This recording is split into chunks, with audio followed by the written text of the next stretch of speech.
Every once in a while, you meet a team and you just go, wow. The energy that you feel in the room is electric. It's like you are getting through a magnetic field. That's what happened to us when we met Steven and Janneke the first time. We truly live in what we define the age of the customer. But as customers, our experience daily with offline retailers is actually quite dear. Could be much, much better. In online businesses, we've learned to actually know everything we can about experiences for our users and customers because we have multiple touch points. What are they buying? What are they viewing on online sites? And we have Google Analytics and more to tell us what actually happens. But as we look at it offline, the equivalent does not exist. So offline retailers are missing key insights and data about their customers. How do they feel? How do they react? What do they want? So the next company from the Netherlands is going to tell us how they're going to empower millions of offline retailers to understand deeply how their customers' experience works and making it better with deep insights. So from the Netherlands, I'm really excited to welcome here on stage Janneke van den Heuvel and Steven Kroon.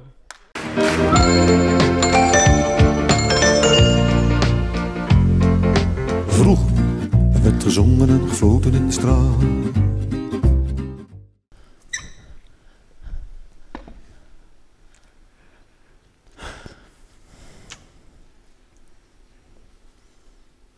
We just love this screen. And not just because these are cool brands, but we're so proud to say that they're actually our paying customers. Now, Sana already mentioned it before the break.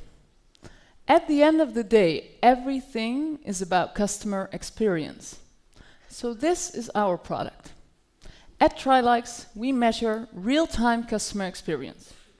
We ask you one question at a time. And as a consumer, you can either like or dislike.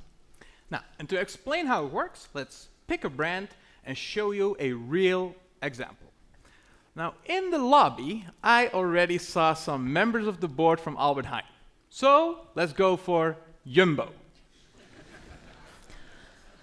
When you enter a supermarket, the first thing you see, fruit and vegetables. Now, I think their fruit looks quite fresh, so I'm gonna give them a like. I'm a bit of a biohealth freak, so whenever I need a bread, it needs to be a special one. So, luckily today, they have my bread. That is another like. Now, supermarkets struggle getting customer feedback. Currently, they are using those long and annoying surveys, and let's be honest, nobody wants to fill out these forms. In fact, only 15 people leave them feedback like this every month. And to put that in perspective, that's only 0.02% of their monthly customers. So I think it's safe to say that they don't have a clue how their customers are feeling. Now, we'll show you some data that we've been collecting, and this is coming from the actual store. And on the question, was your bread available? This month alone, already 690 people responded.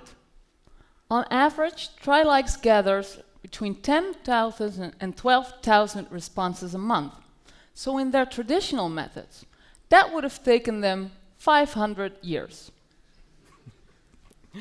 Now, let's continue. They are scoring a 8.5 at the moment, out of 10, which is quite good, but their goal is to be above a 9.0. I can imagine some of you think, okay, 10,000 responses, that is a lot. But what about children that keep pressing multiple times? We thought about that too. So we've built in a delay that prevents you from pressing more than once during a couple of seconds. And we can measure the size of your finger.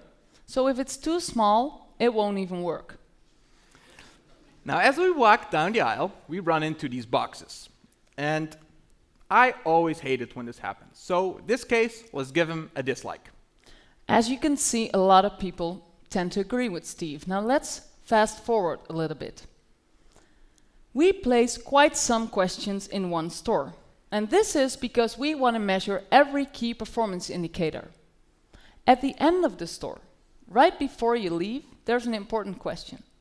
Would you recommend us?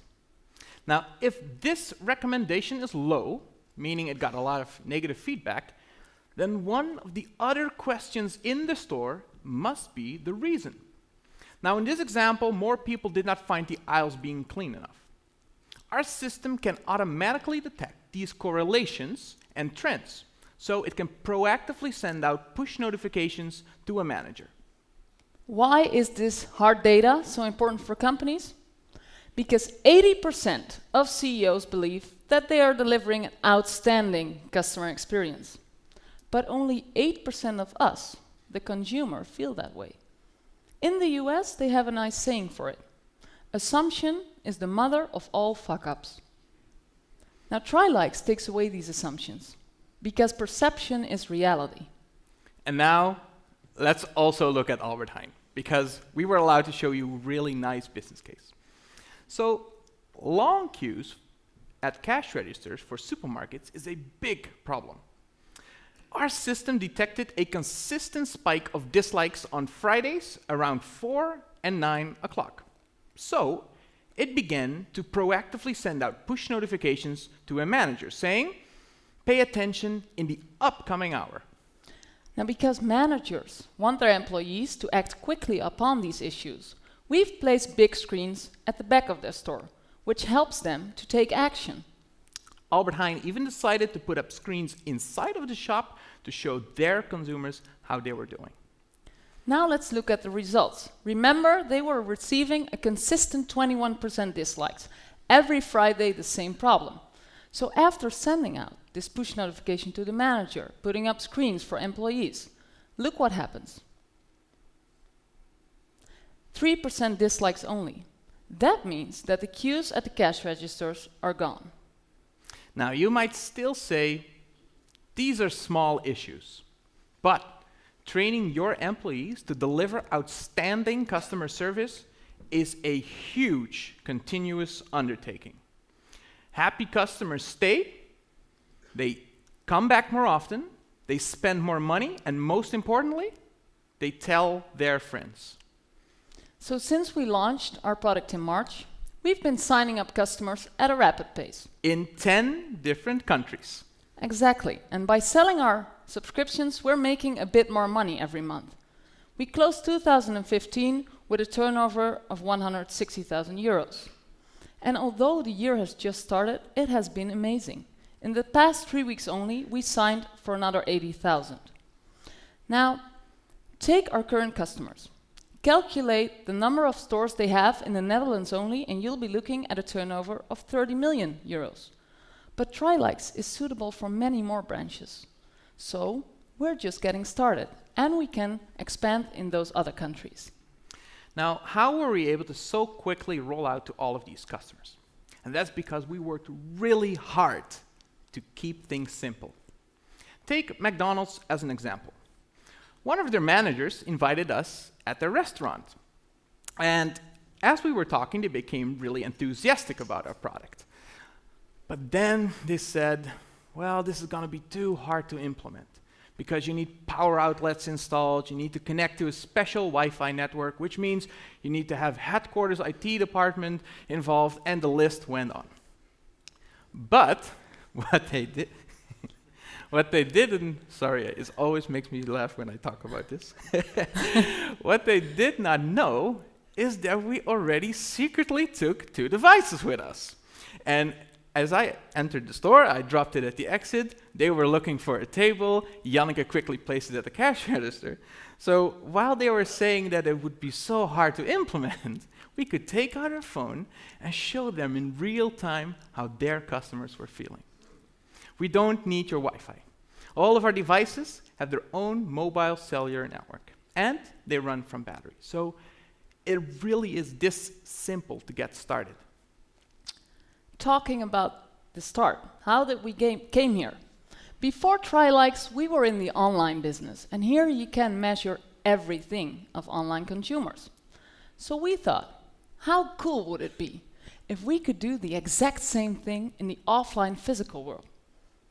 Now, normally we don't mention this, but our measuring points are already equipped with tons of sensors. We can measure sound, lighting, turbulence, movement. If you take that data, correlate it with our data and existing company data, that's when things even get more interesting. Now, Yannick and I have created many, many more products before. And some even made pretty good money. At one point, I even started to believe that I was golden boy and that we were the golden team. We thought about unicorns and double rainbows. But that made our sales cycle so complex that in the end, we failed miserably. And we lost all of our hard-earned money. So this time around with Trylikes, we do things differently. In sales, we don't even mention all of the options and possibilities. We keep it simple. Even so simple, I remember our very first sales meeting. We went in there with a prototype, and all of a sudden, we sold 50 measuring points on the spot. So while we were partying back in the car, and all of a sudden we looked at each other, we thought, oops, that was just the prototype. Now we needed to really get going and deliver this within the month because we said it was no problem, of course. Now, in our workshop, we have quite some tools to build all of these stuff. We have a lot of machinery to build most of it.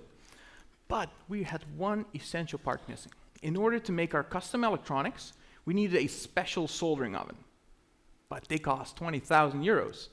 And since we lost all of our money, we had to become a bit more creative. he sends me this text message of a little oven. Now, I've known Steve for quite some years now, but believe me, I was so surprised when I got up to what I like to call his little Tony Stark room, and I saw that he actually modified a 25-euro little oven into a professional PCB baking oven. That's what we call bootstrapping.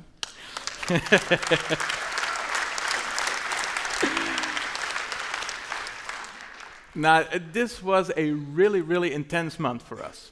But with our amazing team, we worked around the clock and made sure that we were able to ship all of our units in time. Now, this picture was taken just 11 months ago. And for those of you who might still think that we're baking PCBs and doing kitchen table assemblies, those days are long gone. We have already partnered up with the big manufacturers to keep up with our ever-growing demand. Still, a lot of people keep telling us, don't do your own hardware. It's too difficult, you will lose your money, just buy whatever is out there. But isn't it funny that the brands we all love, like Apple, Nest, Tesla, they all started with their own manufacturing? Would they have been so successful if they would just buy off-the-shelf components? Alan Kay is one of Apple's most brilliant software engineers. He said it best. People who are really serious about software should make their own hardware. Now, this oven story was not just a funny little story. In a market that is changing so fast, it is super important to own the full stack. Because if a customer comes back with an interesting idea or we catch feedback in the market, we can actually test if this works. How does it work in manufacturing? Does this work in software? Does this influence our sales cycle?